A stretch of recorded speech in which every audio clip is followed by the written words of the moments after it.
warahmatullahi wabarakatuh. Saya mau bahas tentang cara membuahkan jambu air ya. Cara membuahkan jambu air. Bagaimana kita budidaya jambu air supaya cepat berbuah? Pertama, pilih dari cangkokan. Ya, pilih dari cangkokan. Saya sudah membuktikan cangkokan itu memang cepat berbuah. Ya, bahkan ketika dicangkok pun dia sudah bisa berbuah, dan kalau bisa merawatnya, buah itu tidak akan rontok ketika dipotong cangkokan itu ya. Jadi pilih dari cangkok. Yang kedua, pilih dari grafting. Grafting memang agak mundur dari cangkokan, tapi saya sudah buktikan ya, grafting pun tidak terlalu lama ya. Seperti misalkan jambu muda hijau ya, sekira 7 bulan sudah bisa berbuah. Bahkan yang di sana Green Giant saya dapatkan dari Pak Nur ya, Rum Tani, itu kan grafting kecil, sebesar kelingking juga enggak, sebesar ini batang ini, sebesar batang ini, kecil batangnya, tapi sudah berbuah juga ya, kecil. Saya lihat tadi pagi dia bunganya rontok, cuman sisa satu ya, nggak apa-apa, saya juga nggak berniat membuahkan dia ya. Cuman kalau dari segi cepet-cepetan berbuah ya, pilih grafting juga. Terus yang ketiga, cara membuahkan jambu itu ya harus dipupuk. Itu yang inti, dipupuk, kemudian sesuai dengan rasio C berbanding nitrogennya. Jadi harus lihat dulu medianya cocok gak untuk berbuah. Biasanya jambu-jambuan ini kan ada musimnya, musim kemarau. Karena apa? Si kandungan C terhadap nitrogennya itu sesuai untuk menstimulasi buah di masa kemarau. Makanya menjelang kemarau tuh biasanya udah berbunga. Dalam sistem ultra high density planting kan disebutkan seperti itu. Kalau pas pembuahan itu dipupuk mulai September, nanti dia akan mulai menampakkan bunga-bunga gitu di Maret April ya, ya. Kemudian masa pembesaran buah itu Mei. Nah Juni itu sudah mulai bisa dipanen. Itu untuk perangsaan buah itu bisa dimulai dari September, kita harus memupuk.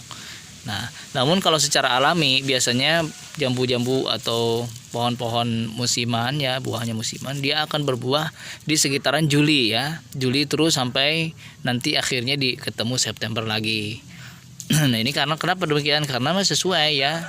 Sesuai. Jadi ambang batas antara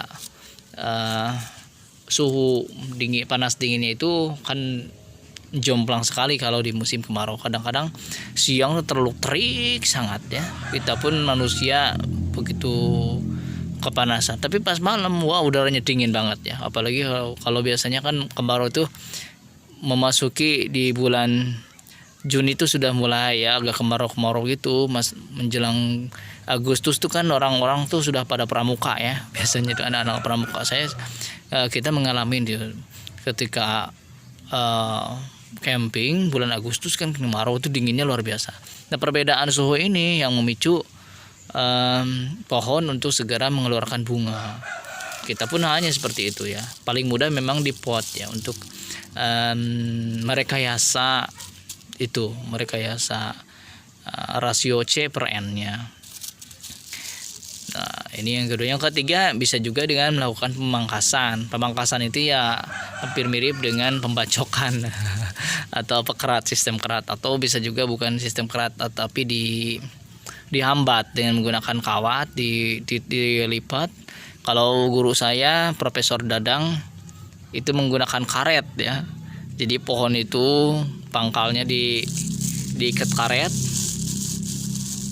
karet beberapa ikatan gitu sampai dia terhambat.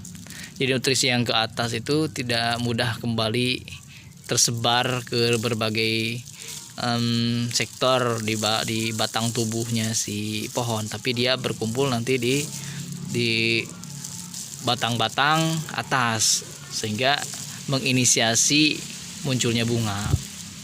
Sama dengan pruning dengan pembacokan atau sistem kerat, baik itu dengan kawat ataupun dengan karet, ini yang memicu tumbuhnya bunga. Cuman ada syarat-syaratnya. Pohon bisa mengeluarkan bunga secara stabil, dia tidak akan mudah rontok, dan kita juga akan senang kalau pohon ini memang usianya sudah mencukupi Ya kalau di jambu itu sekitar usia 7 bulan lah bisa itu untuk segera dibuahkan. Tapi kita harus lihat dulu apakah dia mampu pohon sekecil itu menopang buah yang banyak ya. Kalaupun misalkan nanti akan muncul bunga-bunga yang banyak, ya terpaksa kita sebagai pemilik juga harus bijaksana. Artinya kalau munculnya banyak bunga ini tidak disertai dengan pertumbuhan si badannya itu ya, pertumbuhan badan untuk menopangnya, ya jangan paksakan dia menumbuhkan bunga terlalu banyak. Kalaupun bunganya terlalu banyak ya kita protolin aja. Ini untuk tumbuh kembang bunga pohon berikutnya supaya lebih aman. Nah, untuk Mutiara Delima Super ini perawatannya seperti itu tadi ya, meskipun ini memang tidak terlalu ribet-ribet kayak tadi seperti yang saya sampaikan tadi, karena memang saya lebih tipenya lebih orang yang main slow, lebih ke tipe merawat aja sesuai dengan kebutuhan dia, pupuk aja yang bagus gitu, yang seimbang aja pupuknya, ya tidak terlalu fokus untuk pembuahan juga. Saya lebih fokus ke pembesaran batangnya. Bahkan ya ini juga batangnya udah mulai terlihat subur besar. Nah ini lebih suka, saya kira ini 1 tahun lagi deh ya, 1 tahun lagi ke depan dia akan saya maksimalkan. Bahkan ini mulai sekarang sudah dijadikan bibit ya. Semenjak ada buah pertama muncul, maka saya sudah okulasi ya, sudah bikin bibit okulasi dari Mutiara Delima Super. Satu lagi saya rekomendasikan jambu ini karena memang tampilannya cantik, rasanya manis, genjah pula, cocok lah buat ditanam secara luas, dipamer-pamerin di tempat wisata. Pasti orang rebutan beli jambu ini. Oke sahabat semua, ini sharing saja. Salam satu hobi dari kami, channel Cluster Jambu. Assalamualaikum warahmatullahi wabarakatuh.